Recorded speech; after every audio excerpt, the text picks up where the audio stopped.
The Vet Show, part of the Coach Rob Podcast Network. Welcome back, everybody. I've got the man, the myth, and the legend himself, Hoppo. How the heck are you doing, sir? I'm doing great, sir. How about you? It's a lovely day to do a podcast today. Yeah, it's been really good, and I apologize to all the people who have reached out to me asking, hey, we missed you guys for a month. That's my fault. I've been traveling quite a bit. Andrew, you've been busy as well. So I'll take full responsibility for us missing a month there. You were kind enough to try to reschedule on other days, but I couldn't make it work out. So I do appreciate everybody who reached out to us, and we're glad that you're looking forward to the information. So welcome back, man. Well, Hoppo, one of the biggest things that we always talk about with our vet riders is the ability to recover. So we're going to spend the majority of our conversation today. And like we talked about, even if we go a little long, we might even do a part 2 on it. But I wanted to kind of get your opinion. I have a mantra that I always say with the vet riders that I have to ask the question, is it more of a situation that somebody is undertrained or is somebody under-recovered? From your perspective, what do you think is going on here? I think majority of the vet riders are under-recovered. I mean, the majority of them are all hard-working gentlemen, own businesses, family life, and so on, to where, you do a race Saturday or Sunday, and either, say you race Saturday, and then Sunday's your recovery day. You're probably with the family, you're at the beach, you're at the baseball, not really taking that much care of yourself to get yourself back in shape. Or hence, on a Sunday, you're back to work. On a Monday, you're trying to wash the bike, you're trying to get your gear done, whether you race again the following weekend. So there's a lot of that goes into the recovery that I think is missed on a great deal of levels. For those of you that are taking notes, because I know some of you have told me that you've started to fill up spiral notebooks with notes, and that makes us feel good, because that's why we like to do this, is to try to educate.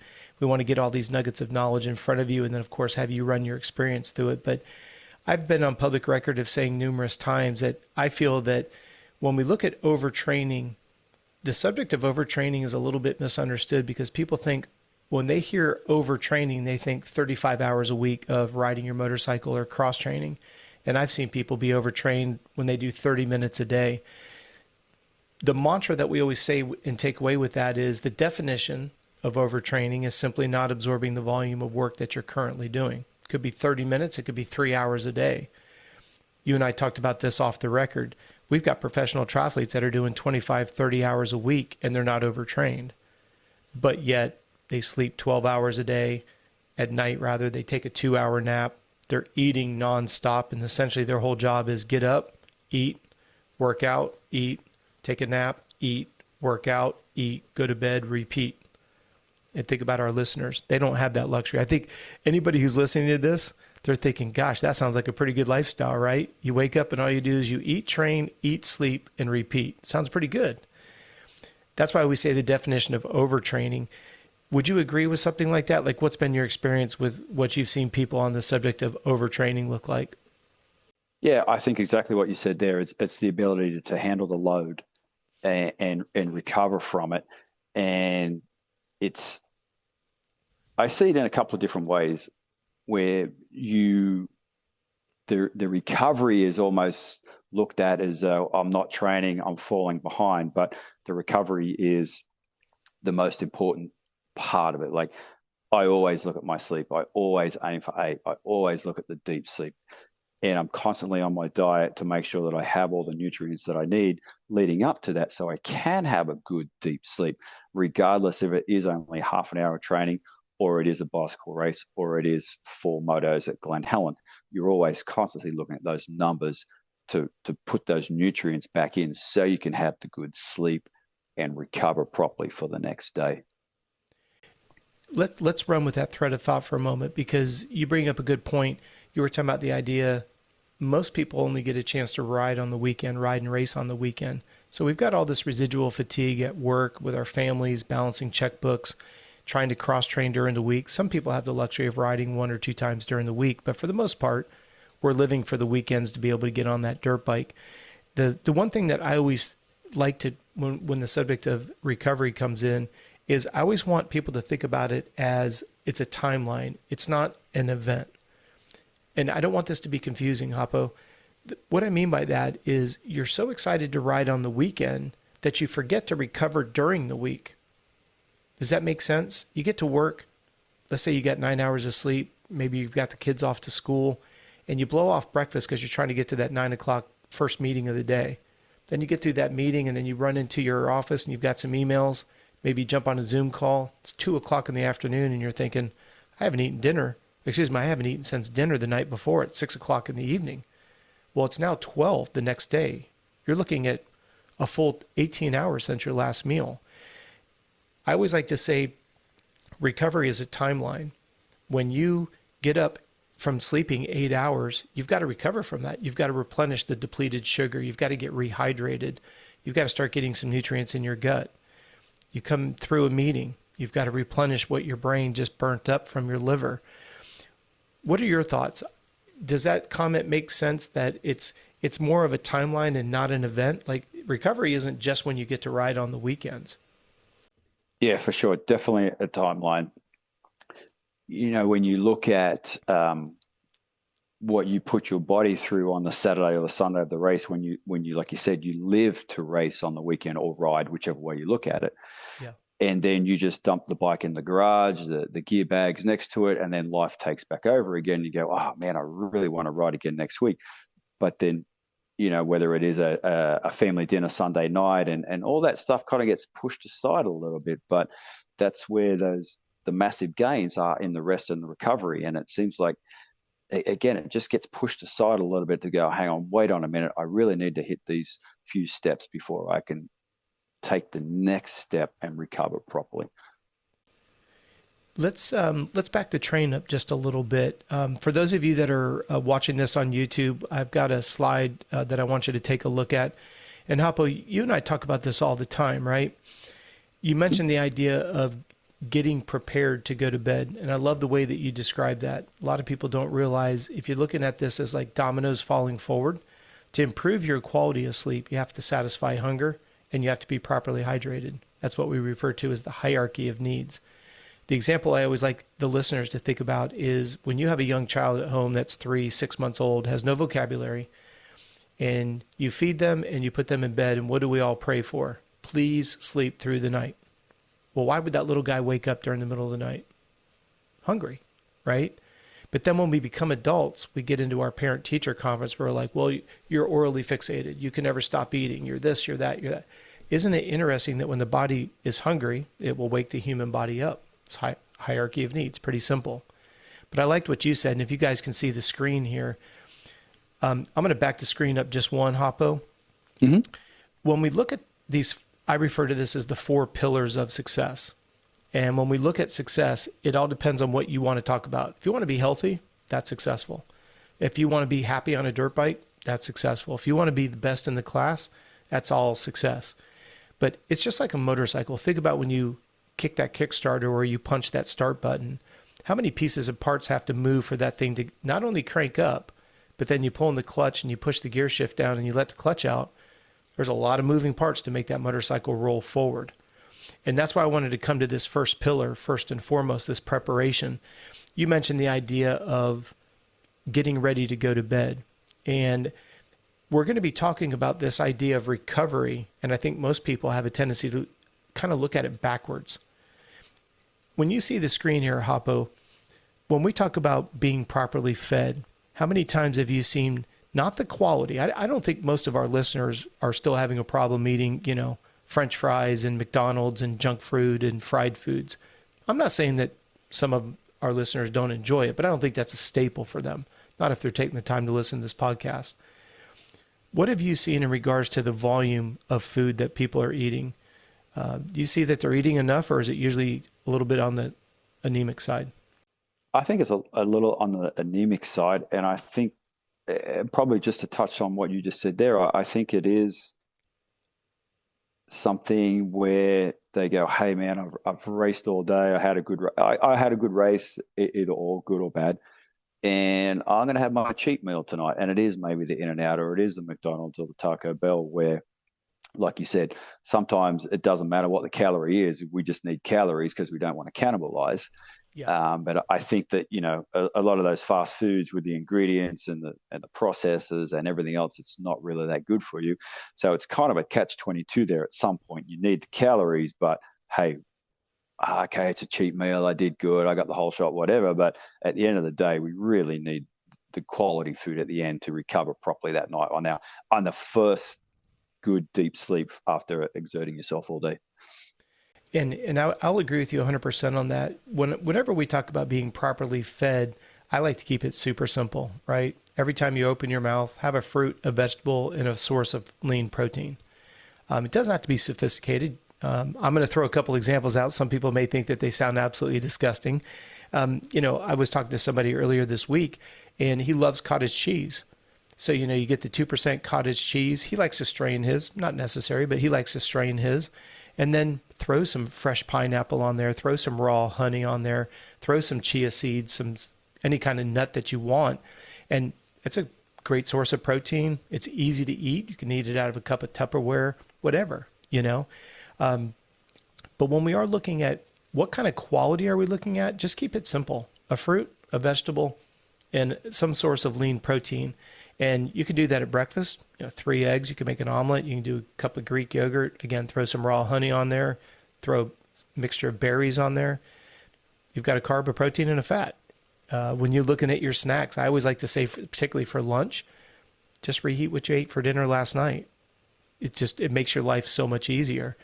But the big thing that I want to focus on when we look at preparation, now again, for those of you that are watching us on YouTube here, please pay close attention to these different pillars because all 4 are necessary. They cannot stand independent of one another. So for example, you've got this brand new motorcycle you rolled off the showroom floor. It doesn't have a spark plug. It's missing a part. It won't crank. Just think about that. You have a brand new bike. They don't put a chain on it. The motor cranks, but when you let the clutch out, it doesn't go anywhere. Every piece matters in this equation, but please don't be overwhelmed by it. Look at how simple it is. When we look at the food, quality is pretty straightforward. Fruits, vegetables, and lean protein. And then, Hoppo, this way I'm very big on the quantity side. I'm amazed how many people are running Garmin's, which is very easy for you to get the data, and they cannot tell me how many calories they need to stay alive. I'm not even worried about physical activity. Just what do you need to stay alive? Just personally for you, if you don't mind sharing with the viewers, what is your daily calorie needs basal-wise just to stay alive, no exercise? I'm around the 1,800 to 2,200 a day without exercise. And I'm going to grab my handy dandy calculator here, right? So you said 2,200? 2,200, yeah. And just to put that in perspective, an extra large egg is 75 calories. So that's the equivalent of 29 extra large eggs in a day. And I always like to use that analogy, Hoppo, because most people can go to the track with a 5-gallon pail of race fuel and they pick it up and they go, wow, I went through 5 gallons today. But can you imagine laying out there 25, 30 different or 30 extra large eggs? And from the moment you wake up to when you go to bed, you have to eat that much food just to break even. Most of our listeners would gag at eating 29 extra large eggs in a day, Yeah. You eat 4 and you're completely filled up for hours. The idea of eating 25 more of those is just nauseating. But I think it's interesting when you share your calorie burn rate. Like you ride Glen Helen quite a bit. What's a calorie burn rate in a 20-minute moto for you? That rotates between like 250 to 300, depending on the intensity of the race and depending on my heart rate. So it's usually around the 250 to 300, give or take. Also, if the track's real deep and tough, which exerts more energy. Yeah. So that's where that comes from. But yeah, you're roughly, on average, I would say 250 per moto, 20-minute moto. And I want people to think about this. Let's just round it up to 300 where you were originally, not insulting anyone's math skills. That's 900 calories an hour on top of what you need to stay alive. So it's very easy to be at 3,000, 32, 35. If you're one of the vet riders and you have a young child, they have gerbil hearts. Their calorie burn rate, even though their physiques are small, you'd be surprised what their calorie burn rate is. We've seen that Loretta's anywhere between 250 and 375 for a super mini rider. They got a fast metabolism. The temperature is extremely hot. There's just all these contributing factors that cause a higher calorie burn rate. And by the way, this is with lean athletes. So we could do a whole show on just the idea of muscle is the only thing that burns calories. People don't realize that. When you think about what's causing you to go forward and move is muscle. So the more muscle you have, the more calories you burn. So the good news is you're getting leaner and stronger and you're getting faster, but you put a bigger demand on calories. That's why I want to talk about preparation, because I like the way that you started today's conversation. When we're talking about preparing, you mentioned going to sleep. That's actually our fourth pillar. That's recovery. I like the way that you presented it, because now what we can do is we can start our conversation. Everybody watching this, when you wake up tomorrow morning, you've got to start the preparation to get ready for the day after you just slept 8-9 hours. That's where we get behind. And you do that multiple days in a row. And next thing you know, you're upside down and backwards, which is what you said, Hoppo. We're so excited to ride on the weekend, but we've gone backwards with food. We've gone backwards with sleep because we didn't realize that the food quality and quantity drives the quality of sleep. You mentioned you look at your deep sleep numbers. Deep sleep, just for those of you who study sleep, you'll hear the word REM, R-E-M. It's not the musical group. REM 1 rejuvenates the brain. REM 3 rejuvenates you at a hormonal level. REM 2 is called transitional. So the reason why Hoppo brought that up earlier is he's looking at his deep sleep numbers because that's where you release the recovery hormones, specifically testosterone and human growth hormone, HGH. So that's why Hoppo is so big on hours, quantity, and then we look at the quality. How much deep sleep are you getting out of that? Same thing with being properly hydrated. Hoppo, how often? That's a loaded question. How many pounds are you losing at night based on your physique? Because you're very, very lean, but you're very active. Are you 2-3 pounds a night? Yeah, it's 2 to 3 pounds a night. It's okay. on average. Again, that's another subject as well, where we can go down, depending on inflammation and whether, like today for me is a light day. I've been on the computer pretty much all day, so I haven't exercised at all. So tonight will be very, very minimal. So yeah, it's 2. I mean, I have seen 5, and it's usually 2. And for those of you that have followed us, thank you so much for all the support. But this is why I encourage you to be 3 to 5 pounds heavier every night when you go to bed over your morning weight. And again, if you can see our screen here, you got to remember that hydration is what you need to stay alive, your daily hydration needs, as well as what you're losing in the form of sweat. And if you guys go to the description box here on YouTube, we'll have a link to our sweat rate calculator. It's now in a digital format for you. You can click on the link, and you guys will be able to get right to you'll get right to the digital product where you put in your beginning weight, your ending weight, how many ounces of fluid you've consumed. And if you did exercise, you'd want to get your pre and post weight. That sweat rate calculator takes it all into consideration. If you know the air temperature and the humidity, you actually get what's called a heat index sweat rate, a little bit more accurate.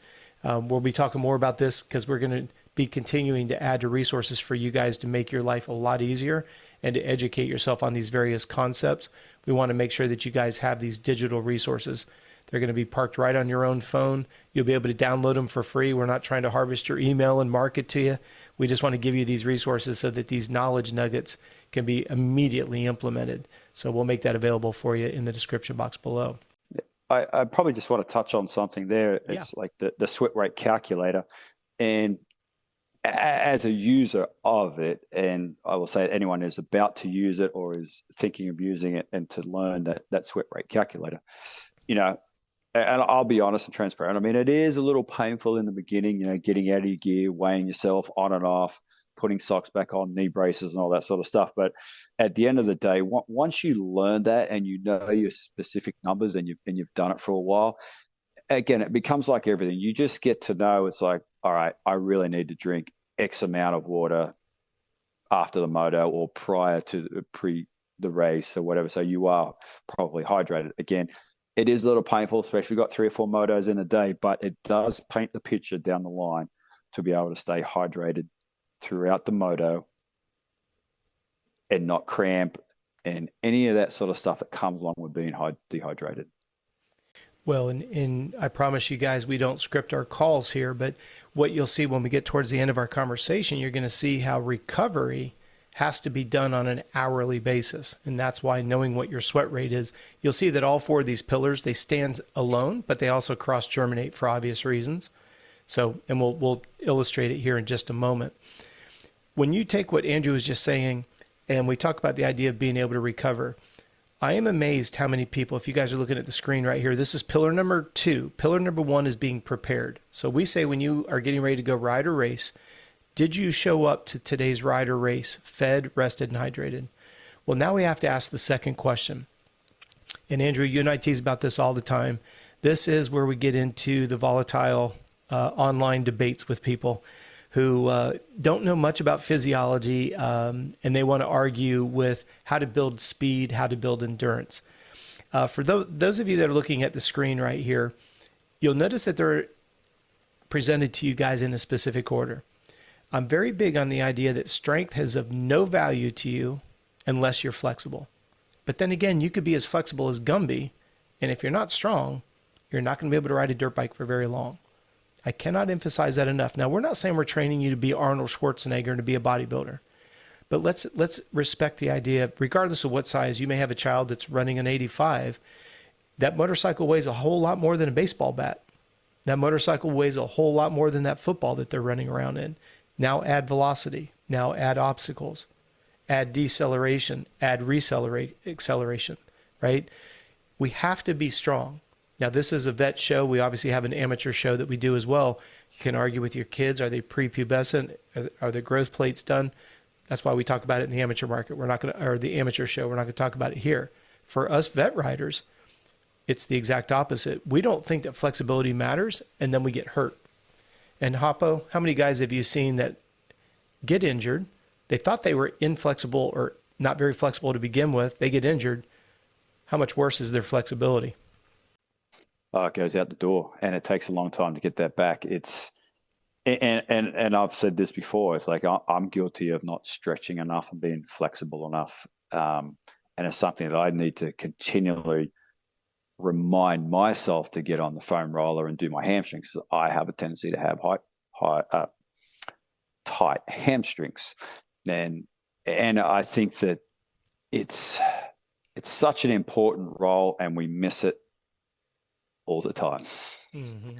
It's just, we think, again, it comes back to the mindset of what we spoke about earlier. I'm not training. And you think of training as a physical exertion, a sweat, a lift, a bicycle ride, a run, whatever you want to call it, as opposed to regular maintenance, as we talk about on the foam roller, to get those muscles, fibers, tendons free so they can glide. One of the things I probably should have done was have the marketing department put the word rehab after the word strength. Because don't you find it interesting that when we get hurt, we go to rehab, and what do? They reestablish range of motion, i.e. flexibility. And then once they get the range of motion established, then they work on introducing load. We want to do the same thing. If you keep dabbing your foot in a corner, is that because your quadriceps are not strong enough to keep your foot elevated, or are the hamstrings so tight they keep pulling your foot down? It's an illustration that you and I have talked about numerous times. Mm-hmm. That's probably the easiest one, like you say. When I can show a vet rider that a foam roller is going to improve corner speed, it seems counterintuitive. Like, well, that's not a strength exercise. No, it's a range of motion exercise. If you think about a muscle that's tight, you might as well be dragging me around the track and I'm holding onto your jersey. Because when a muscle is tight, it creates that same level of restriction. Go back to the dabbing of your foot. Every time your quadricep is trying to keep your foot out of a rut and you have a tight hamstring, not only is it your quadriceps are working to offset the weight of the boot at the end of your foot, the bouncing of the braking bump, but now if the hamstring is tight, it wants to draw the leg back down. That quadricep is working 3 times harder. It's going to overheat quicker. It's going to run out of sugar earlier. It's just an absolute prescription for cramping. And then once we cramp, once we fatigue, we sit more than we should. Now we throw the whole balance of the bike off. If you're able to look at the screen here, I want you to look at the last 2 variables. Hoppo, how much money would people be willing to pay you if you could show them how to get faster by 4 seconds a lap? Not 4 tenths. Oh. 4 seconds. The magic is 5 seconds, right? 5 seconds a lap. Yep. Give me 5 seconds. And this is why I like to talk about strength and flexibility, because now you're out of your own way. you burn less calories, you keep your core body temperature down. But Hoppo, this is why I want to talk about this subject of speed. And you and I have talked a lot about this off the record. I'm always amazed how people, and if you're a listener and you're new to the show, welcome. We're glad you're here. But I do want you to speak with different terminology and have a different mindset. What we talk about here at CRS, Complete Racing Solutions, is how fast can you go? All right, everybody says, that's my speed. We refer to it as your critical speed number. Because what we mean by critical is you can show up at the track and it's in perfect condition, and you can run a 152 at the track, but then it gets dry, dusty, sun-baked, wind-burnt, and Hoppo, you've seen a lot of tracks like that, then all of a sudden by the end of the day, you're running 202s instead of 152s. Well, that critical speed number has to be relevant to the condition of the track. So please don't take your ideal track conditions and say, I'm going to try to hold that all day long. You're setting yourself up for frustration. But the big one for me, Hoppo, is the threshold of fatigue. Critical speed is how fast you can go. Threshold of fatigue is how long can you maintain that speed? So if you can, let's say for even numbers, you're running a 2-minute lap time and you get 4 laps in and you start going 2:03, 2:04, you've hit your threshold of fatigue. Well, it's pretty simple math, right? 3 laps, 2 minutes, you get tired after 6 minutes of total work. And Hoppo, this is where you and I talk a lot about the idea, how many people, when they do go to the gym, they're not training specifically to what their weakness is on the track. They keep doing these 30-second sprints on a row or swimming on a treadmill. Last time I checked, the athlete doesn't have a problem going 30 seconds. They have a problem going beyond 6 minutes. What's your thoughts on something like that? What do you see on your side of the equation? Yeah, that's a great question. I think that with the 30-second sprints, I mean, it's good for quick twitch muscles, but at the end of the day, if that moto is 20 minutes, then we really need to look at the program or the training that's going to get us past that down the line to where we can surpass the time that we get tired. And again, that comes back to everything that we spoke about: strength, flexibility, critical speed, as well as our calories to be fueled so we can last longer in the motos. Does that make sense to you? It makes plenty of sense, and I'm glad you bring that up. You would be amazed how many people will reach out to me for a consultation call, and they do wear the Garmin, which is great. I'm glad you guys invest in it, because with that information, we can help you eliminate your frustrations. But I'm amazed how many people think that they're not in good shape, and all they did was show up undernourished. So now their gas tank is on reserve. They're dehydrated. So now the surface area of the cell is smaller. Therefore, it's smaller because it's dehydrated. So now the oxygen can't float on the surface. So you're not getting as much oxygen on the surface of every cell because the cell is small because it's dehydrated. As a result, they go anaerobic. They run out of breath. They think it's a fitness issue. And if you've been following us through this conversation here, we talked about preparation. This is why we want to know what your morning weight is over your evening weight. If you went to bed dehydrated, you're only going to get more dehydrated because you lose fluids when you sleep. Then you wake up, you rush to the track. Well, now you've already started behind the 8 ball, and then you're going to run out of breath because your body can't get enough oxygen. But it's a dehydration and a lack of calories. So I love the fact that you just brought it up in that order. Go right ahead, boss. And I was just going to say, I think, and that ties back into the formula for how much fluids or water you should drink per day, half your body weight in ounces, and then we go back and look at the sweat rate calculator. I raced Surfacross on Monday, and it was very hot, 2 motos. And I'm guilty. I did not take a scale and do that, but I've done it for enough years to know what I need to consume roughly, on those days of motos. So, and you're right, to be fully hydrated and fully fueled to be able to pass that point where you don't get tired anymore. Yep. And you've got to be fueled, you've got to be hydrated, and you've got to be flexible to carry that critical speed. And you mentioned the sweat rate calculator. I was remiss a few minutes ago. For those of you that are in the European part of the world, the sweat rate calculator at the very top, all you've got to do is tap metric, and it will take and put everything in mils and kilograms. And at the top, if you go with the U.S. standards, it'll be pounds and ounces. So when Hoppo says half your body weight in ounces, that's the American calculation. Take your body weight in pounds, divide it by 2, and that's how many ounces we want to consume over a 10-hour period. You can push it to 12 if you want. I just don't want you getting up and urinating every 30 minutes at night. So that's what we're saying. But for those of you that are in the European side and you guys are using the metrics, you're going to be converting the kilograms to mils of water, and the calculator will do that for you automatically. So thank you for reminding me on that, Hoppo. Yeah. Well, go ahead, Hoppo. Go ahead. I was just going to say, I mean, I think that I see sometimes people get confused with that, not the metric or the imperial side of it, but like they do the math on how much water they should intake, and we'll just clarify that's not including coffee, sodas, or anything else, or Gatorade. That's just pure water.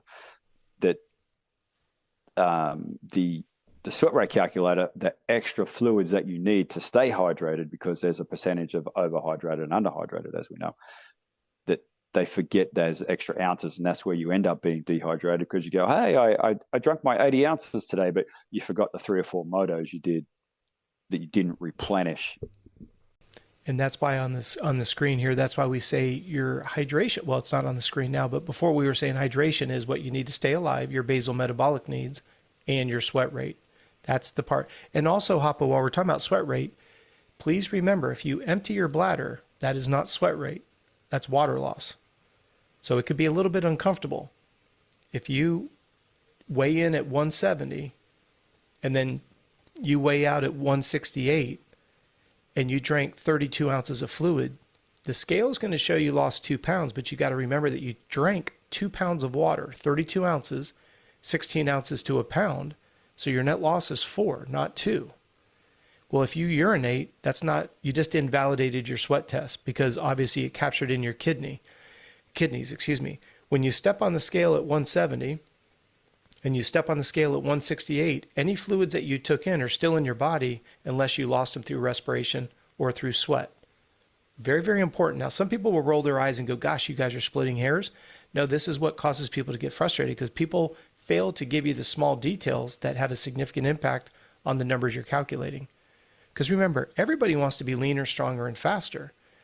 And you may even put the best effort in, but not know how to interpret the data that you're collecting. So that's why I wanted to clarify that right there. When we look at the idea of fitness, you also have to remember, you don't get faster sprinting by doing sprint work. So if you're struggling on those opening lap sprint speeds, look at the screen here. You've got to get strong, and you have to build a big aerobic engine before you're going to be able to say that you can go fast. The best example I can give you, would you rather drag race a 65 or a 450? Everybody says in a quarter mile, they think the 450 will win. Okay, fair enough. Why? Both bikes have wheels, both have brakes, clutches, and everything else. And people look at you like you're an idiot. Rob, it's got 450 cc's to that 65. Okay, well then, and I'm saying this politely, please don't take that as a condescending comment. If you buy into the mindset that the only way to get better at sprinting is to sprint, well then why is the 65 at, I don't know, Hoppo, what do those things top out at? 13,000 RPMs? Mm-hmm. Somewhere in there, yeah. So let's just for even numbers say it's 13,000 RPMs to go 40 miles an hour. Not 80, 40. Well then why does the 450 go the same speed at 3,800 RPMs? And people go, well, duh, the engine's bigger. Okay, well then you just validated your own point about if you want to go faster, build a bigger engine. When you build a bigger engine, you've got to have a bigger carburetor. If you go with me here, assuming that today's big bikes have carburetors. If I take a carburetor off of a 450 and I try to stuff it into a 65, the extra air fuel doesn't make the 65cc piston produce more power. So you could be an aerobic god, but you don't have enough strength, you won't be able to sprint. Go the other direction. You've got this huge piston, but you have a 65 carburetor. Well, the piston never sees its potential because the air fuel's insufficient for the piston to show its potential. So now you're super strong, but you have no aerobic capacity. You lack sprint speed. So this is why periodization becomes very, very important. Early season, this is what you hear the pros complaining a lot about, that they don't have the ability to build that preseason base because they're going to capitalize on it all year long. Used to be back in the day, you'd get a good 12 to 16 weeks, you build a huge strength base, you build a huge aerobic base, and then you start dropping in a little bit of speed work. That's called pre-competitive phase. And then when we go racing, then we do predominantly, our racing is our speed work. But how do you go fast? Build a bigger engine, put the appropriate carburetor on it. And for those of you that have listened to us for any period of time, this is why doing sub-hypoxic work, i.e. zone 2, is very, very productive, because what you're doing is you're establishing capillary beds. When you are building new capillary beds, think about that as a freeway. When your body produces metabolic waste, you've got to have the freeways to get the metabolic waste out. It's called angiogenesis, if you want to get highly technical. And the only way you can build that is by being aerobic. So now what you've got is you've got a huge strength base, big piston. You've got an aerobic engine, big carburetor, and you've got plenty of capillary beds in the belly of the muscle. You can get rid of the metabolic waste. Well, that's your pipe. Well, if you screw up those three configurations, you take a 65 pipe and try to bolt it to a 450, it doesn't work too well. You take a 450 pipe and you try to strap it onto a 65, assuming you can make it fit. Hoppo can make anything fit. This is his background on the tooling side.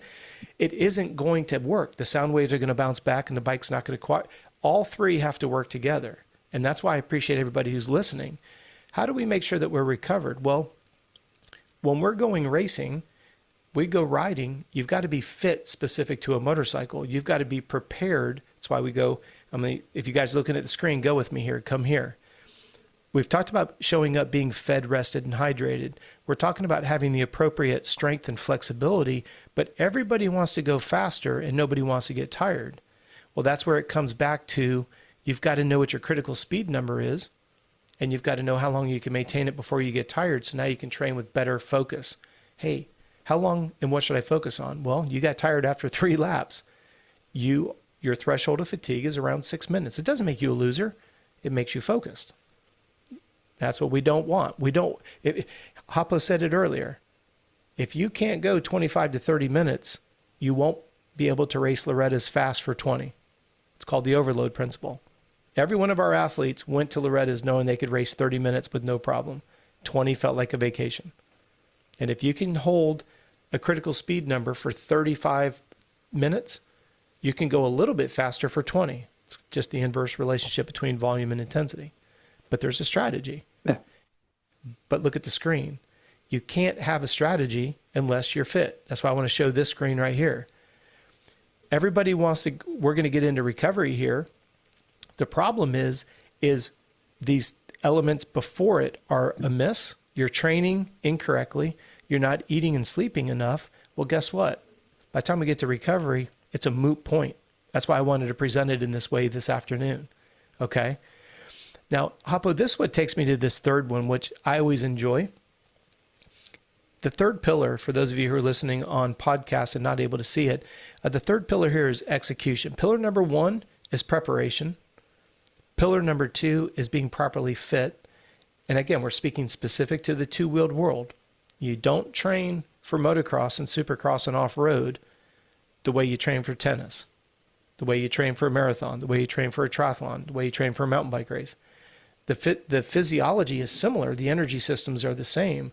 The way you use them is completely different, because we're working on 3 dimensions of movement on a motorcycle: left and right, above and below the seat, and front and behind the pegs. So we don't want to disrupt that when we're trying to get strong. But Hoppo, execution. This one drives me nuts, boss. Because when these athletes will pay for a consultation call, a lot of times they'll tell me that they're not in shape. And then what we do is we look at their heart rate data, and what happened was, look at pillar number 1 and 2. I'm sorry, bullet points 1 and 2. Number 1, they go at a heart rate intensity that doesn't match the duration of the race. There's an inverse relationship between volume and intensity. If you're racing a 3-hour GNCC, if you're racing a 30-minute motocross race, you cannot approach it like it's 2 laps. And Hoppo, I've teased you about this before. Whenever somebody wants to have a polite argument or a disagreement about this subject, I always say, then why does Usain Bolt not go win the marathon? He's the fastest man for 100 meters. Well, because he can't sustain it for 26.2. Yeah. But yet when we go to the motocross track, everybody's pinned. Everybody's doing wide open as fast as they can go until they blow, right? But what's so interesting is when you look at professional runners, they don't go to the track and run wide open every time they go to the track. If let's say you're a 10K specialist, you're a 6.2 mile guy, and let's just say for even numbers, you can hold a 6-minute mile. That's 90 seconds a quarter. Well, they're going to the track and they might run 8 to 10 quarters 2 seconds faster than race pace, not 30 seconds faster. They're just going slightly faster, and then they're stacking 8 to 10 repetitions. Go to the motocross track, everybody's wide open pinned. No one ever changes gears, and this is what gets you into what we call a speed rut. But Hoppo, I wanted to kind of pick your brain a little bit on this. You're really good on a dirt bike. When we look at this feature of being properly skilled, I'm just curious to get your opinion. When you see somebody falling down on the skill side, is that because they're running out, literally their heart rate has gotten so high they're going anaerobic, or is it more of a strength issue? Or which one do you see as a higher problem? Which one's more problematic in your opinion? I think, again, that's a great and loaded question. I'm just kind of scanning back over the people I've dealt with, where I think that some of it, majority of it, I think is the heart rate intensity. That essentially you look at that motorcycle and it's just a moving gyro, right? Like what you accepted. We have every millisecond that is changing. The ground's changing, the suspension's changing, everything. Yeah. And I think for a person with little to no experience, that intensity with the heart rate goes through the roof because of all the sensory as well, right? So I'm pretty sure that it's heart rate intensity, it's the sensory, again, touches on everything we spoke about, hydration and nutrition. But I'm with the heart rate intensity for sure. It's again, I just see guys that are out of shape, they're not hydrated, and their heart rate just goes through the roof. Yeah. And I promise you, we don't pre-stage. This is just a general conversation. For those of you that can watch and see the screen here on YouTube, I want you to pay attention to bullet point number 1, where we talk about you have to know what your accurate max heart rate number is. And that max heart rate number changes based on how fit you are, how rested you are. There's a lot of variables that can positively or influence that max heart rate. But please understand, each of you have your own unique max heart rate number. And if you look at the screen right here, we work off of a variable. Don't let the terminology scare you. We work off of a variable called heart rate reserve. And if you look at the screen right here, it's the science behind it. You take your maximum heart rate, you subtract from that your 4-week resting heart rate average. Not the lowest number that you've ever seen. It's the 4-week average. And the reason why I want you to pay real close attention to that is, as a vet rider, you have family issues, you have interpersonal relationship issues, you have job issues, you have financial issues. In our partnership, you have physical issues. Well, if you found out you had to put your mom in a nursing home, you had to put your dog down with cancer, and you got a $25,000 tax bill, your stress level on your Garmin is going to go through the roof. Well, you don't want to be taking your resting heart rate when you were laying in a hammock drinking Mai Tais in the Bahamas, and then you may have gone on vacation in February. It's now August. You see where there's a problem, Hoppo? People will take the lowest heart rate they've ever seen, and they'll apply it in a time when they just found out all these stressful things are going on in their life. So what you've got is an inaccurate heart rate zone, because the heart rate zones they're calculated very simply. For those of you that are new, we'll put a link in our description box here below on YouTube. So if you guys are listening to this on a podcast channel, just pop over to YouTube and go to our YouTube channel, and it'll be in the description box. It's on our resource page. It's very, very important that you get your max heart rate for each discipline that you're doing, because your max heart rate on the motorcycle will always be the highest. Below that would be running. Then below that would be mountain bike. Then we go to road bike. Then we would go to elliptical. Then we'd go to swimming. And it's just simply based on the more load the muscle's under, the higher the max heart rate number. But Hoppo, based on what you said there, I think this is a big area of frustration for people, because today's show is about recovery. Well, what would cause you to be unable to recover? Well, you went harder than you should have. Well, how did that happen? You're using inaccurate heart rate zones. And again, for anybody who's new, we're very big advocates of the Garmin. We're not brand ambassadors. We don't get paid by them. I can show you the receipts for every Garmin I've ever purchased.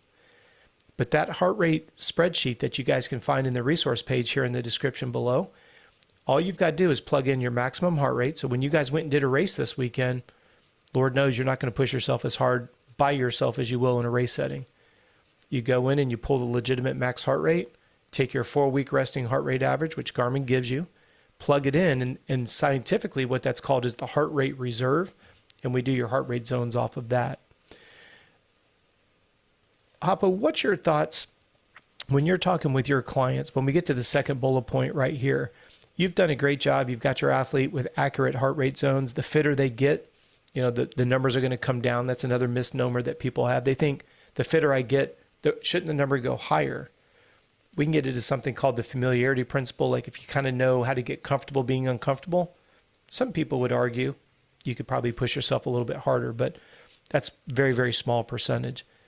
When you get to strategy, how much pushback, confusion do you see where people don't understand that if the volume goes up, you have to bring the intensity down and vice versa? Is that an area that you see a lot of frustrations with? A little bit, yeah, especially with the newer guys that are new to training. And they always think that everything has to be so high, so max. Everything has got to be just wide open. As we talk about trying to go fast, you just don't go fast like that. So I do see that. And again, it comes back to everything we have spoke about. The Garmin platform is awesome in that max heart rate, resting heart rate, and on the back ends. So that's a great platform to understand all that. Again, with some of the guys I see, it's just really a lack of knowledge on how to train, I think, and not training in the right zones, as you say. There's a lot going on there, and it's incrementally given to these guys to where they can get and understand it, that it makes sense to them and they can comprehend it, and then they can go and look at those training zones properly and then progress. I'd like to elaborate on that just a moment for the sake of the listeners. That's why I appreciate everybody's patience, right? You don't know what you don't know. And what I enjoy is, for those of you that are watching us here on YouTube, I'm going to go back to the original pillar report. We're right here on execution. Well, when we start looking at your ability to test your heart rate, you've got to be fit enough to test your heart rate. When we look at being able to apply a strategy, for you to be able to think, hey, this is a relatively longer moto, I've got to think clearly, I've got to stick to my strategy, it comes back to pillar number 1, because your ability to think clearly is based on stabilizing blood sugar, which comes from your ability to eat consistently. It goes back to what Hoppo was saying earlier. Knowing what to eat and how much and when, nutritional timing, actually influences race day execution.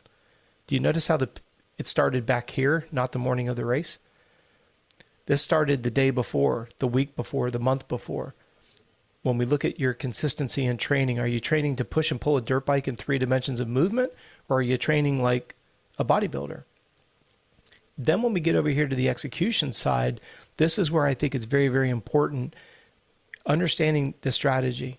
If you know how fast you can go and how long you can maintain it, well, you know what you need to focus on in training, because then when we go to race, hey, you've got a 30-minute race. You've got to be fit enough to go 30 minutes, and then you have to be patient enough to start a little bit conservatively so that you can finish stronger than you start. It all goes backwards from right here. Excuse me, I didn't go up. And go right ahead. And I was just going to say, and I think that is the mentality of the majority of people, right? I'm just going to go wide open, and for as long as I can, I'm going to hold it and hope for the best that I can make that speed for 20 minutes. Whereas, like you said, your critical speed might come back to the 6 or the 10 minutes, and then you're in survival mode for the last 5-10 minutes, depending on how long your moto is. Let's talk about the digital resource. There's actually a pacing analyzer in there. So again, if you haven't downloaded that, it's for free. You don't even have to put in your email address to be able to get it. That's not what we're interested in. I want you to have these resources at your fingertips, but I need you to have the knowledge of what is the information telling you.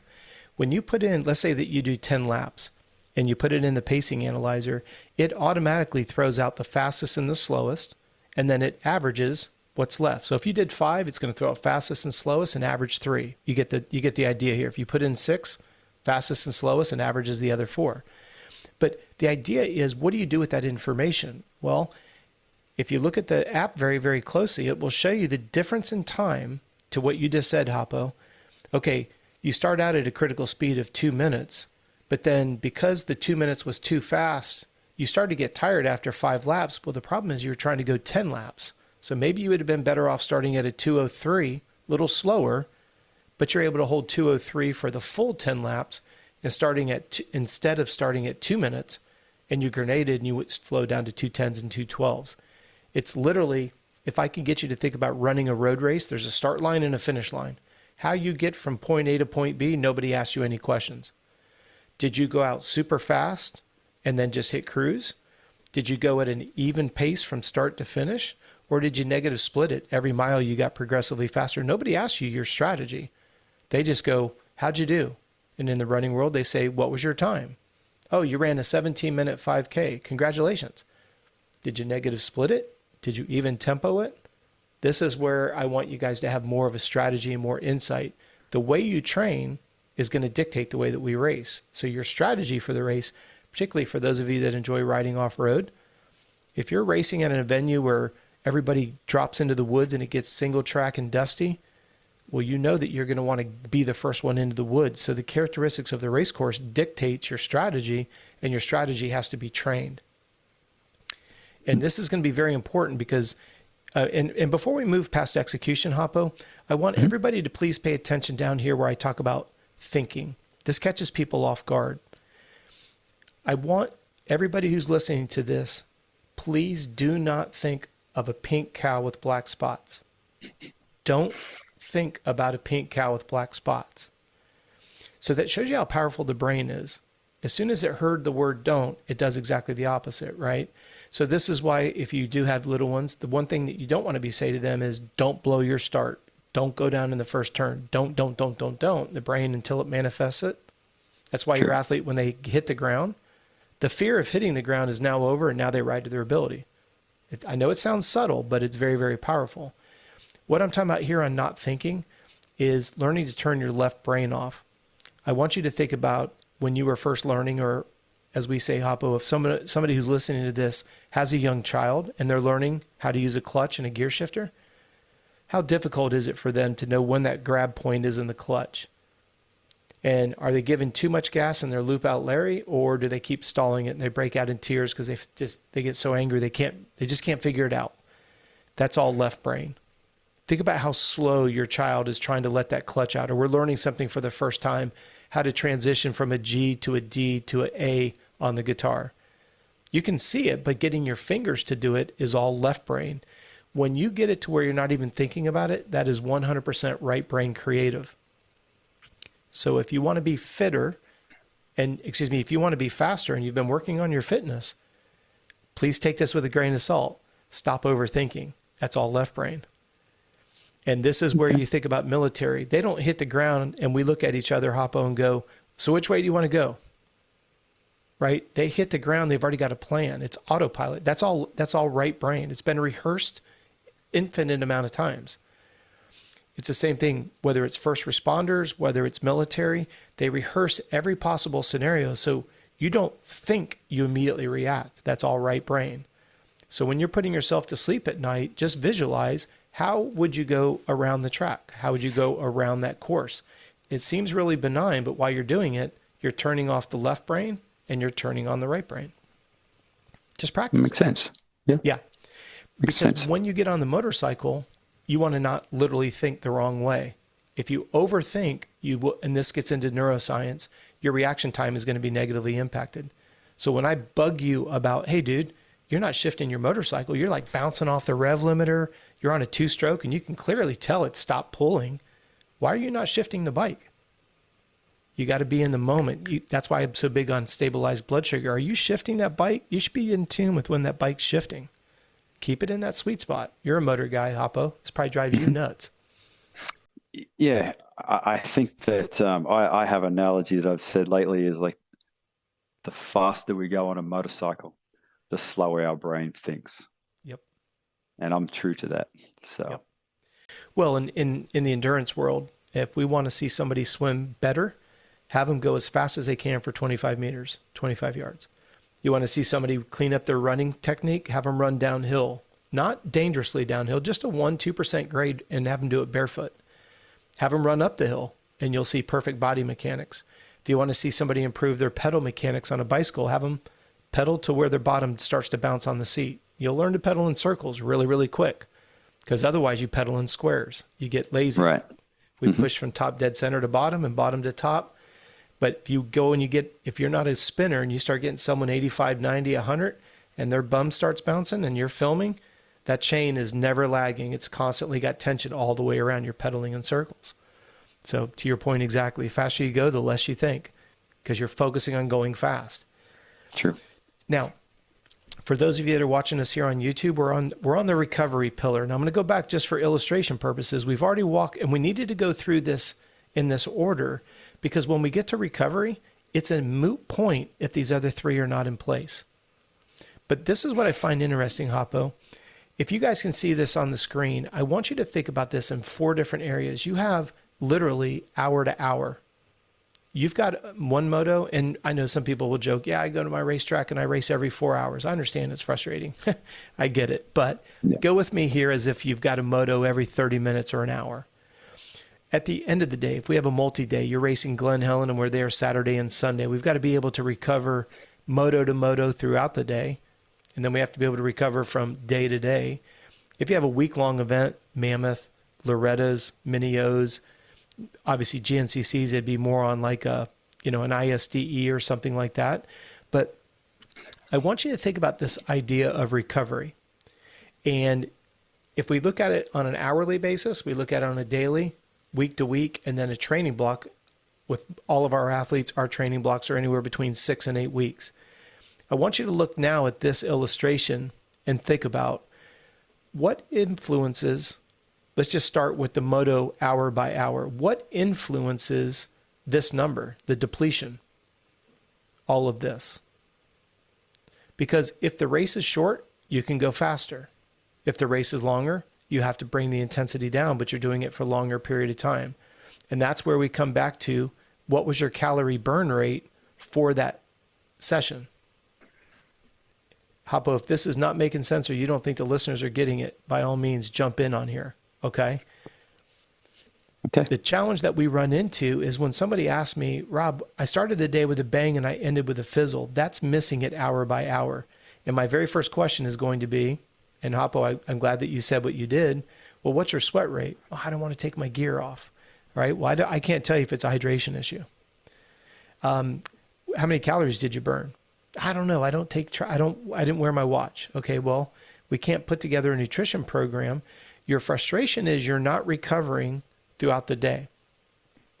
Well, it comes back to pillar number 1. How much food, how much fluid, and what are you doing during the motos to get properly recovered?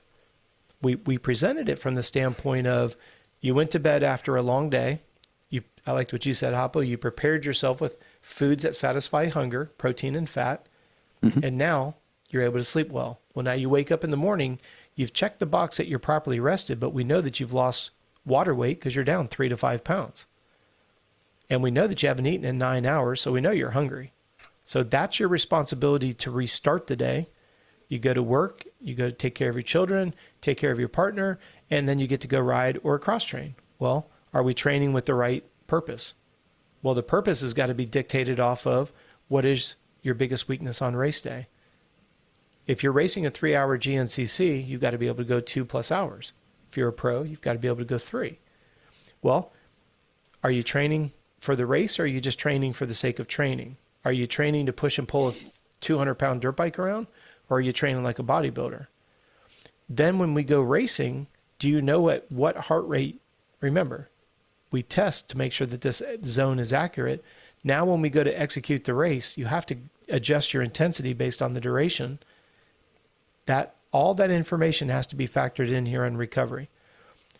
Hoppo, you and I have spoken about this. People will get on the verge of a heat stroke. They don't think that being hydrated really matters until it kind of bites them in the behind a little bit.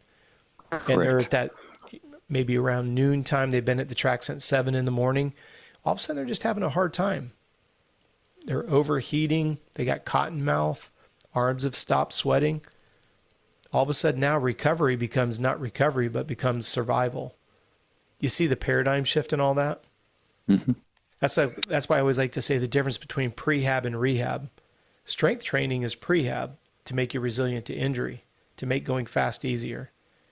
But then when you get hurt, then we go into rehab. Well, if you don't recover from hour to hour, it becomes not recovery, it becomes survival, unfortunately. And that I see the majority of that of survival with the vet guys, and it is survival. Although, they're having fun and they're out there doing what they love, racing motos or trail riding with, like you said, GNCCs, Yeah. off-road, whatever you want.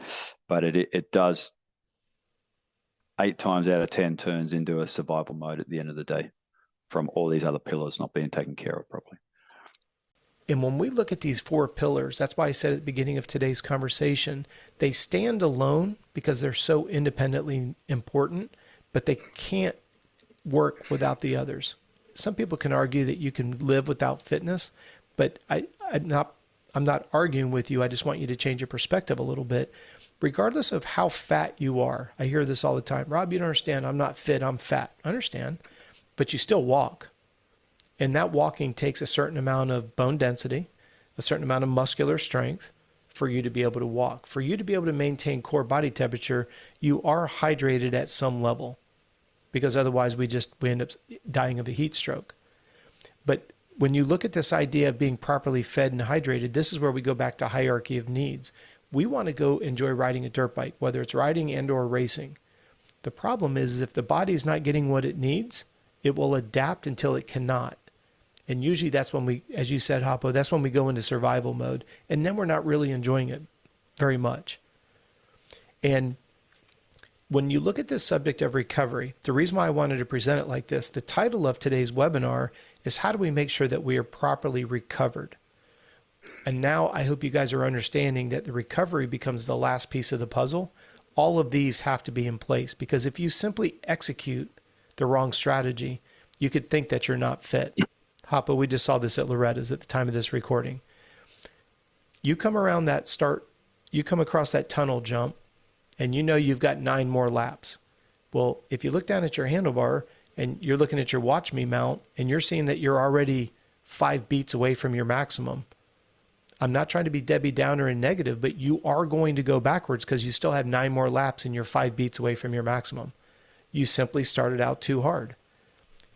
Now, again, we don't live in a glass house. I'm not saying that there's not a reason for it, but you want to do everything you can to be focusing on breathing, staying neutral on the bike, and keeping the heart rate as low as you can, because we are mammals. And as soon as we go without oxygen, big buzzword, anaerobic, right? As soon as you cross that anaerobic threshold, a lot of people think that they're not fit. But what happened was they went past an intensity that is unfortunately doesn't match the duration of the race. If you're doing a qualifier and you've got 3 laps, yeah, you need to be right on the ragged edge for all 3 laps. This is why your warm-up needs to be so good, so that you can trick the body into thinking you're out there longer. But when we get into the recovery mode, when people say, man, today just whipped my butt. Well, was that because you raced really hard? Or was that because you weren't in the right shape for the race you were doing? Or did you just simply not come into today properly prepared? I know that sounds a tad bit redundant, right? We're looking at the subject of recovery. I want you to look at it backwards. Like you said, Hoppo, I don't want people coming into the day and thinking, how do I play catch up from the start? That's never a good place to be, and you won't be able to do it. Go ahead, Hoppo. Go ahead. Yeah, I, as you look at that now, because I'm looking at this for the first time today, right? And it definitely makes sense. And when you talk about the recovery, then of all the questions, why did the motor not go to plan? Why did I get tired? Why did I get lightheaded? Or why did I crash? Or whatever that question may be, it does come back to the first pillar of preparation, right? Was I fed? Was I rested? Was I hydrated? And like you said, that could start on the Monday, the Tuesday, the Wednesday, or the Thursday. Most people, again, depending on when the race is, might only be a day or two prior, right? It's like, I'm guilty of it's Friday afternoon, there's a race at Glen Helen, I'll just go tomorrow. okay, but I have enough knowledge to know that what I can prepare for, in the coming hours before I went to bed. Yeah. But I think that, and there's a lot of stuff in there we haven't really touched on, what alcohol does to this sort of stuff, and as well, because that dehydrates you and makes you clear, foggy as well. So there is a lot more to it, but that's pretty basic. And I think it hits every nail on the head in terms of, on the recovery, and it all comes back from the preparation. The one thing I would like to add to this, and for the sake of all the listeners, I don't want you to get overwhelmed. It's going to sound sophisticated, but it's really not. You notice right here I have training block to training block. This one's very, very important. And if you're taking notes, I want you to write. What I'm going to ask you to write down is going to sound sophisticated. Do me a favor, please write it down, and then I'll come back and clarify, and you'll see it's a relatively basic idea. What I want you to write down from training block to training block is we need you to be nitrogen positive. This is based on blood chemistry. And what we mean by nitrogen positive is if you're eating, and a lot of people will argue with me on this, and I'm more than willing to have an adult conversation with anybody, you want to be eating around 200 calories more than what your Garmin tells you that you burn on a daily basis. Because if you put yourself in a calorically restricted state, you're going to put yourself in a nitrogen negative. Now, this word, it sounds really sophisticated, but it's not. Everybody's familiar with the words anabolic versus catabolic. Most people associate the word anabolic with growth, like steroids. So anabolic is not a taboo word. It's just the difference between anabolic, you're building new muscle, catabolic, you're tearing down muscle. So when we look at the idea that I want to make sure, sorry about that, I didn't mean to bump that. When I want to make sure that on a daily basis, you're always in a mode of growth. So how do we make sure of that? And I could talk to you guys for literally 6 hours on why this number's there.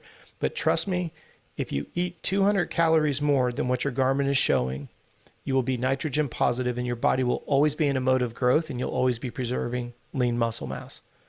Particularly when you guys get injured and we get into that kind of that psychological dark spot where we're like, gosh, I've lost all my fitness. I'm not able to ride. I'm not able to do everything you can control. Ironically, everything that's on the screen. You can always work on food, sleep, and water. You can always work on your fitness. Even though I broke my right arm, I can still do left arm shoulder press, bicep, tricep kickback, lat pullback, push-ups against the wall. There's a lot of ways that I can still train. I can work on diaphragmatic breathing. I can work on black dot drill for mental focus. I can foam roll, increase my range of motion. I could do contrast therapy. There's a multitude of things I can do under fitness when I'm injured. But when we're looking at this idea that your body is injured, most people make the mistake they cut back on calories. So the $1 million question is, how much is cutting back too far and there's not enough calories to maintain muscle mass versus you're worried about gaining body fat? Again, something that we could talk about for hours and we'll do a future show on it. There's a better chance that you're going to lose muscle than you're going to get fat if you overeat by 200 calories. Excuse me, I said that backwards. If you don't want to lose muscle mass, make sure that you're not undereating. The percentage, your fear of increasing percentage of body fat is so minuscule, mainly because you're active the majority of the time. Some days you might be over by 200 or 300 calories. Some days you might be a little bit below because nobody consciously goes out of the way to undereat. I know some people have done that because they've been told if you want to lose body weight, you want to cut calories. Well, notice I used the word body weight. I didn't say body fat. Two different issues. If you want the scale to say a certain number, I can dehydrate you and get you any number you want. But if we're going to look at body composition, you really want to drop body fat, that's a totally different story. But please trust me, you want to be eating more calories. The magic number is 200 calories more than what Garmin is telling you. It puts you in nitrogen positive, which means you will always be preserving lean muscle mass. And we talked about it earlier, that ability to push and pull a dirt bike is always going to be predicated on your strength levels. How do you improve your cardio? You got to be able to go longer. Go ahead, Hoppo. My bad. I was just going to ask a question about the nitrogen positive. Yeah. When you talk about nitrogen positive, because obviously I have heard this term, but I thought I'd ask the question. Yeah. What are the foods that create nitrogen positive? Protein. Okay. Yep. Perfect. I just want to clarify that. Yep. And then when you think about it, right, and this is not to sound quippy at all, If we're trying to preserve lean muscle mass, the only thing that helps us build muscle is amino acids that come from protein. Now, some people would want to get down into the nitty gritty about, okay, if I'm eating 2,000 calories a day, how many grams of protein should I take in? How many grams of fat? Very, very simple. If you have a piece of paper, I'll go through it relatively quickly, but I'll do it twice, and then you could always go back to your notes. Take your calorie demands, multiply them by 50%, and then divide that by 4. That's how many grams of carbohydrate. Take 2,000, multiply it by 25%, and divide it by 4, and that's how many grams of protein. Take 2,000, multiply it by 25%, and divide it by 9, and that's how many grams of fat. So what you've got is a 50% carb, 25% protein, 25% fat, makes up, that's how many that's your grams of carbs, protein, and fat, that adds up to 2,000 calories. Now again, whatever your Garmin is, add 200 and then go by 50%, 25%, 25%. The reason why I divide by 4 on carbs is when you eat a carbohydrate, when your body converts it to energy, it yields 4 calories of energy. If you look at your next number, it's the same thing with protein. Fat, this is why when you cut calories in your metabolism, a lot of people are not aware of this, when you cut your calorie intake, your metabolism will slow down to match your food intake. So if you went from eating 3,000 calories down to 25, your metabolism will reset to match 25. Well, you get tired of eating like a bird and you go back to 28 or 2,900 calories, your body thinks it's in starvation mode, so it takes those extra calories and packs it on as fat because of the math you just wrote down. If your body thinks it's starving, it's going to convert everything it eats into body fat, because when it burns a gram of body fat, it gets twice as much energy. This is what the weight loss division world multi-billion-dollar business does not want people to realize. Cut calories, cut calories, cut calories, you slow your metabolism down. So when you're eating these little box meals, these cans, these little candy wrappers, anything that's in a box, a can, or a wrapper that they sold you, what they're telling you is cut your calories, look at you, you're losing weight because you're eating my box meal. Good job. Well, you get tired of paying $12 for 3 ounces of food, and you say, screw this, and you go back to eating 2,000 calories normal.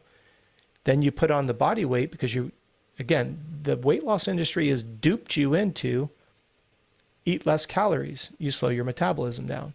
So see, when you ate my product, you lost weight. You stopped eating it. You went back to normal calories. Well, now your body packs everything on fat. Well, now see, you can't lose weight unless you eat my products.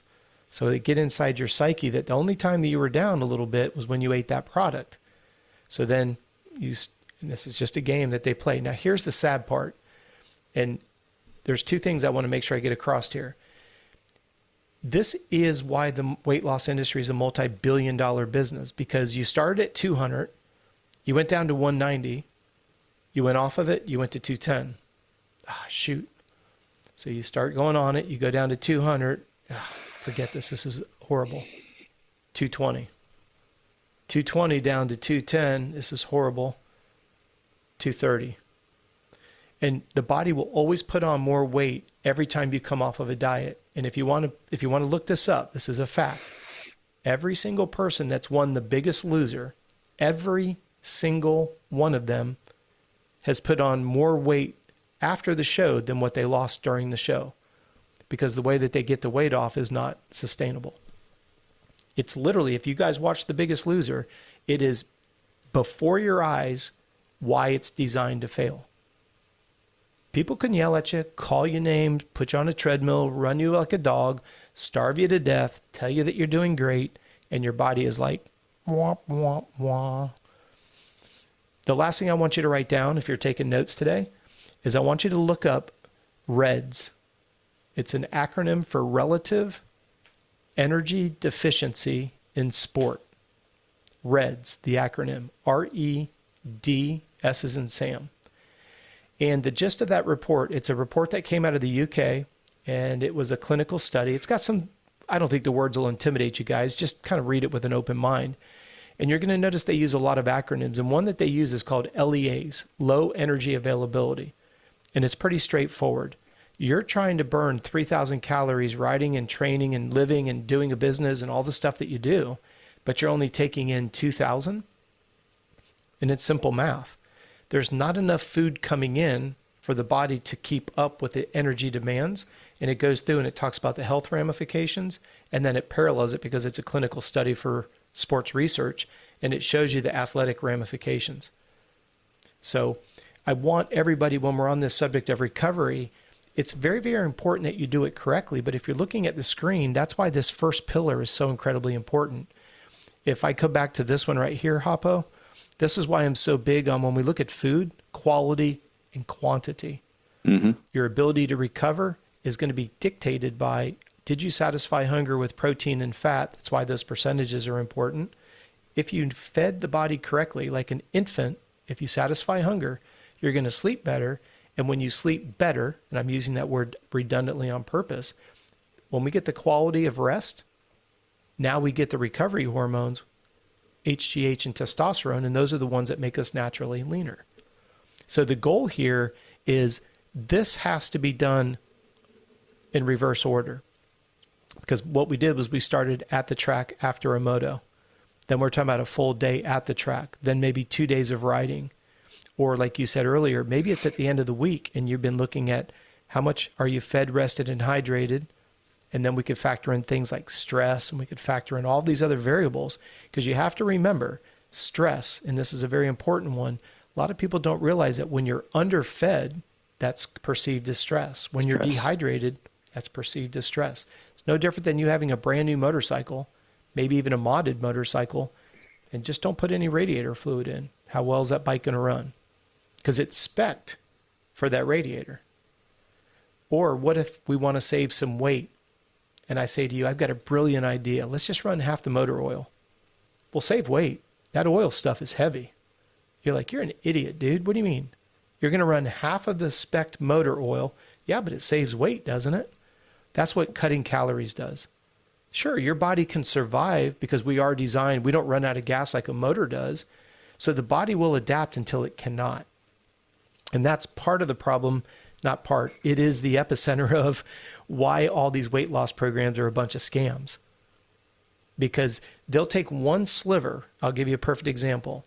If you're going to put your body into a state of ketosis, don't you find it ironic that to get your body into a state of ketosis, you have to essentially starve it until it eats its own muscle?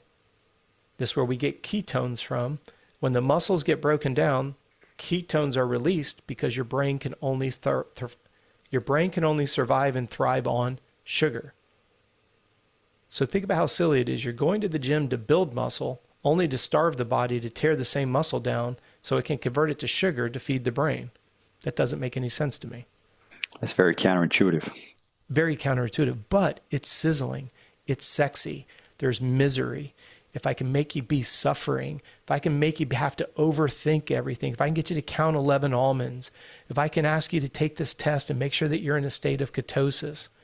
Again, the body's been created in a way that's magnificent. It will adapt until it can't anymore. And I'm going to say this comment, and I'm going to preface it with an apology because it sounds very, very arrogant, and I apologize. The amount of money that we have made as a company for people who have had their health completely robbed of them because of keto, because of CrossFit, high intensity interval training, supersetting, super slow. If you look at the diet side of things, you have the zone diet, you have the Atkins diet, you have all these different quote unquote diets. And what did we start today's conversation with when we were talking about food? Fruits, vegetables, and lean protein. When you get your blood work done and you get that profile, every nutrient that's on that blood profile comes from fruits, vegetables, and lean protein. That's it. Because if somebody says to you, don't eat a fruit or a vegetable because it has sugar in it, tell them to go beat sand. Because unless you've got an allergic reaction, like if you have true celiac disease, you have raging diarrhea if you eat gluten, then yeah, you have a sensitivity to something and you should avoid it.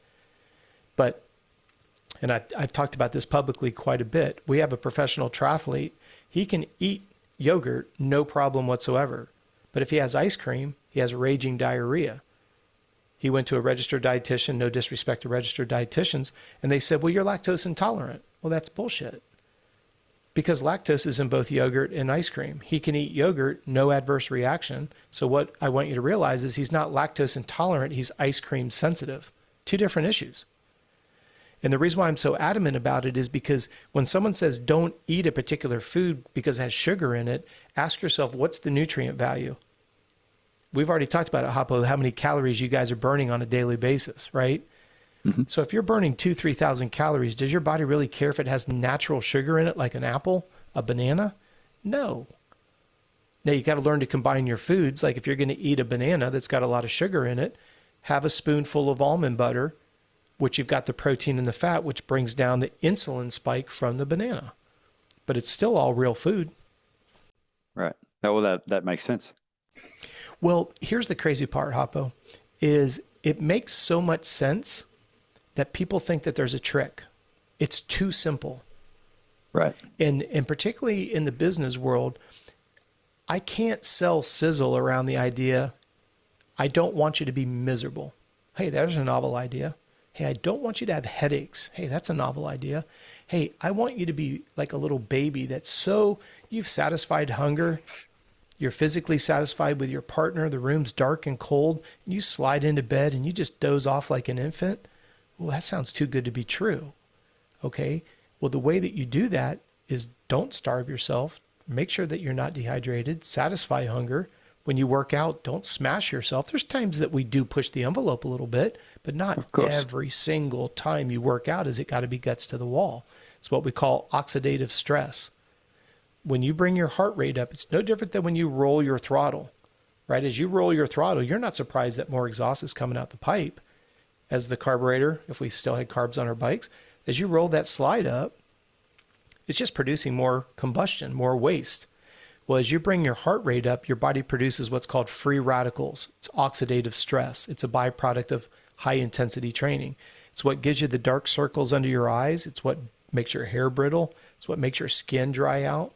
This is what smokes your adrenals. It's the precursor to adrenal fatigue. And that's where when you look at your adrenal system, it's your body's ability to fight stress, right?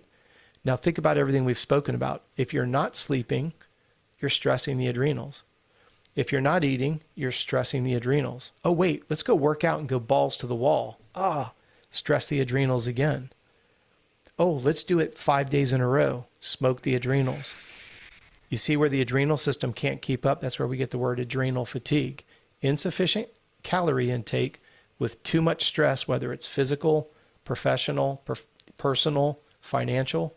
And then what happens is the system can't keep up anymore. That's why the subject of recovery is so interesting.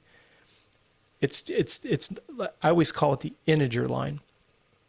If you wake up today and you're at 0, or let's go positive, let's say that you're +5 and your day is just a heavy one and you go to -5, but you didn't eat, you didn't sleep well. Well, you started your day maybe at a 0 or maybe at a -1. Well, you have that same 10 day. Well, now you're at -11 and you don't eat, you don't sleep very much. You maybe get to a 5, you have another 10 day. Now you're -15 and you're just going backwards. And so unfortunately we're like, well, how do we break the habit? Eat enough, sleep enough. And then when you exercise, keep the oxidative stress down. It's literally that. But that was the reason why I wanted to go on to that mind, kind of that thread of thought. It's so simple. People think it can't be that simple. It's that simple. Now, I wish I could take credit for it. I learned this at the Olympic Training Center because the thing that they always talk to us about is don't mess up the easy stuff. You've got enough to worry about. I was there as a development athlete for in the sport of triathlon. So they would tease us. You're not a good enough swimmer yet to mess up your food. You're not a good enough cyclist yet to mess up your water. You're not a good enough runner yet to mess up your sleep. So don't screw up the easy stuff. Let's stay focused on, do you have good body rotation and can you stay horizontal in the water? You know, can you push those 172.5 or do we need to go to 175 crank arm? I mean, they're in the nuances of swimming, biking, and running. They're not going to argue with you over the principles of food, sleep, and water. It's like non-negotiable. They won't even argue with you.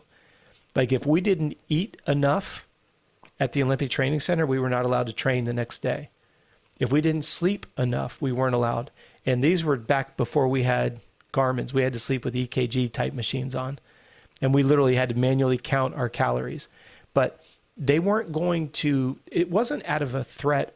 It was, you didn't sleep. And again, we're trying, right? But if my sleep numbers didn't come back and meet their criteria, I was allowed to sit in on the workouts, but I wasn't allowed to participate in the workouts. Not as a punishment. They just would say, you haven't recovered enough to do the workout, so why would we let you do the workout? That doesn't make any sense to them. That's why this subject of recovery is so important, is it requires a 1% perspective change, and when you do, it goes through the roof. But I can't sell books. I can't sell cans. I can't sell meals. I can't threaten you, right? If I go on social media and I get some scantily clad chick and she talks about how she starves herself and she eats these little $12 meals, that's what sells product. So that's why I teased you. I'm going to create a product where, or a system where you're not allowed to breathe, you're not allowed to eat, and you're not allowed to sleep. And I'll probably be a millionaire by Friday because it's so absurd. People will probably buy into it. I mean, right. It's like you said, it's like, just keep it simple, right? That's the why. macros are so KISS. easy. Think about KISS. People immediately, if I say KISS to our listeners, they think keep it simple, what? Stupid. How about keep it simple and sustainable? See, that's True. a perfect example that KISS has a negative connotation when it's so simple. It just has to be sustainable. I mean, I didn't mean to interrupt you. Finish your thought. No, I was just going to say there's just so much there to unpack, and there's so much information that, I'd have to listen to this again because even I was at awe in some of the stuff as well. It's like, wow, that really hit home hard. It's like, oh, okay, I didn't look at it like that. So it's been great. So much there, so many notes that I've taken down, and things that I had to reiterate as well, that to help me further as well, right? It's just been a great. It didn't go where I thought it was going to go in recovery. Put it that way, it was a little different, but there's been so much there that absolute nuggets in there for recovery. When we think about the simplest thing we wanted to do was just ride the motorcycle, but it's elaborated into an hour and a half of how to fuel, how to recover, and the signs to look for, and so we can enjoy that motorcycle at a faster pace. Well, I appreciate everybody's patience, and I that's my mission as a person on Earth here is to try to break through all the misinformation that is floating around. Again, I didn't create nutrition, I didn't create physiology, but I certainly am not going to argue with it. You and I have teased about it, and I've even said it here on the show. If I take my pen and I drop it, and I look at you and I scream in your face that gravity doesn't exist, it doesn't matter what I think.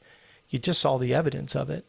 So at the time of this recording, we have 418 amateur number 1 plates. We have 4 AMA pro plates. I know the process and the system works, but it's because I try to work with the principles of physiology and nutrition. You and I'm looking forward to coming out to World Vets with you. We'll be with John at W Wheels and everything. And, I love working with the vets because that's the real world person. And I say this very respectfully. It's so frustrating to talk to a pro when literally all they have to do is wake up, eat, train, eat, go to sleep, all joking aside, right? And then you talk to them and it's 1 o'clock in the afternoon and they're literally not even out of bed yet. And yet I work with people who are listening to this show or watching it on YouTube, and by 12 o'clock on Monday, they've been in 2 staff meetings. They've been in a Zoom meeting. They've been looking at budget reports. They've been out in the field working. They've been up to their neck just wide open since 7 o'clock in the morning. So for me, I can only relate to the vet rider. Well, I can relate to the pro rider because we've had to work with them in the past. But the vet rider I love because they had to make sure the little ones were fed. They had to make sure the little ones were at school. They had to make sure their partners were happy, their bills are paid, right? Exactly. Everybody who's listening to this, you are mechanic. Oh, that's right. The pros have a mechanic. Hey, you drove yourself to the track. Hey, those pros have a truck driver. Hey, you drove 5 hours to get to the race. Hey, those guys flew to the race. Hey, this guy's got a motorhome. Everything is done for them. The vet guy and the vet guy and woman, they're the real deal. Hey, I've only got so many hours in a day. What should I do? How should I train? A lot of times I say to athletes, focus more on sleeping than working out. You're already wide open. Like you said, you're third gear tapped. What you really need is more sleep, not more workout. true. I don't think there's truer words, and I've said it before. It's taken me a long time to realize that, and now again, that's the first thing I check every morning is my sleep, and then I work backwards as we did. It's like from pillar 4 back to pillar 1. It's like, well, what did I do yesterday that didn't allow me to get the sleep I did that I needed, right? Exactly. Well, let's wrap up the podcast with this.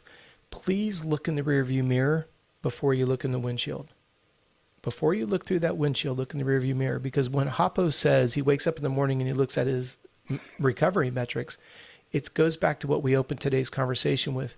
Did you absorb yesterday before we even worry about attacking today?